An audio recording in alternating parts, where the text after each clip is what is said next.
Hi, I just wanted to show you a couple of things about Canvas and more importantly talking about the upcoming assignment, the Writing Communities assignment. So, first of all, I'm going to be looking off to the left because I've got two monitors and I don't know how to use OBS Studio very well.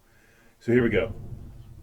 You go to Canvas and you can adjust your notifications. Click on Account, click on Notifications,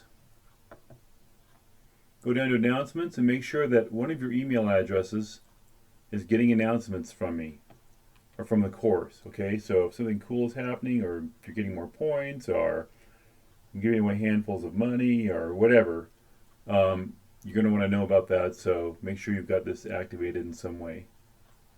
Okay, that's that. Then in the course,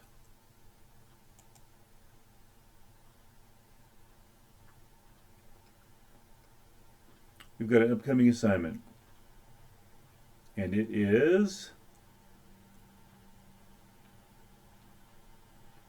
thinking about writing communities.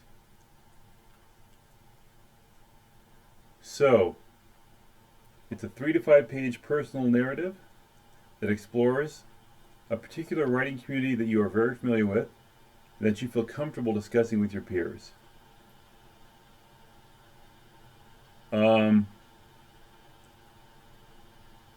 It doesn't have to be a community where people are writing things constantly. It can just be a place where people use specific language and have terminology and ways of using language. It can be spoken.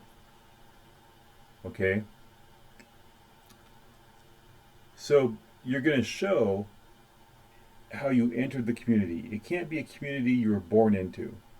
It's got to be one you entered later. Like, let's say you started working at a pizza place and you learned all the specialized language of the pizza place.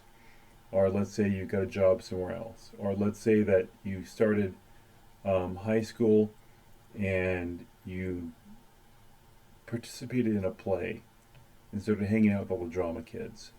Okay?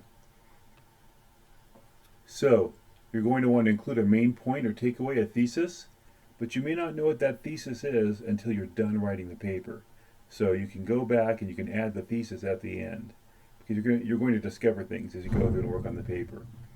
Also, you're going to want to identify the community's specific reasoning, the logos. What are the rules and logic of that community? Look at a classroom, for example. One of the rules is that when a student says something, the teacher responds to it and approves or disapproves or is neutral. I don't know if that's a good rule, but that seems to be what happens. Okay? Explain some of the tensions and limitations of this community. Do some members demand or disapprove of certain language use? Are there things you don't talk about? Are there things you can't talk about or shouldn't talk about? Are there things you are encouraged to discuss? So you're going to want to use thick description in your essay. You can talk about what the space feels like, what it sounds like, what it smells like, what people do. It says here to use visual, auditory, olfactory, which is smelling, tactile, touch, and kinesthetic aspects. I'm going to have to Google kinesthetic, but I think it's about how you move through that space. So you can describe yourself, how you move through the space, how language is used, how you use language, and how you became a member of that space, and what role language played in that membership, that entry into the community. Sometimes people comment that when they go to school and they've been at school for a while, they'll go back home and their parents will comment that the way they speak has changed.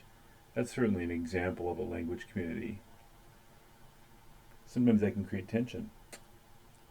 All right, highlight one or two particular incidents, anecdotes in which the community's language practices are nicely evident. So tell some stories about the community that you're inhabiting.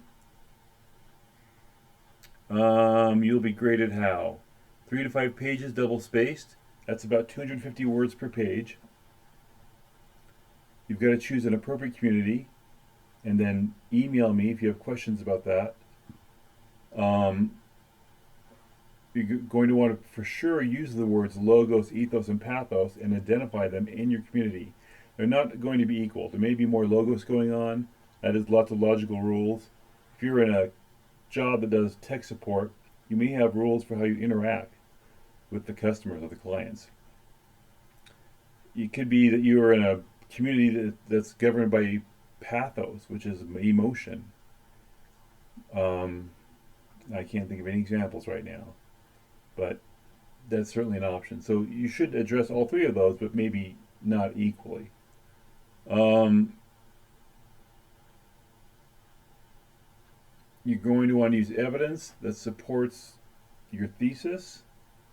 I would write the paper, then go through and look for themes and ideas, and then create a thesis so that you have the evidence first and then the thesis. Don't try to come up with a thesis in advance and then warp all of your data to fit the thesis. Your thesis should reflect the stuff that you wrote about and that you discovered or remembered. Okay, and there's a bunch of readings here, which hopefully will help you. Um, Boy, I feel like this is a complex assignment in some ways, and perhaps this description of it doesn't fully do it justice. So I'll try to give you some additional material to read, and I'll try to conference with you if you're having trouble or if you just don't know what the heck is going on. So that's all I have for now, and I hope this is somewhat helpful. Please send me a question or respond in the discussion below with any questions you might have. Thank you. Now, how do I stop this? Oh, here we go.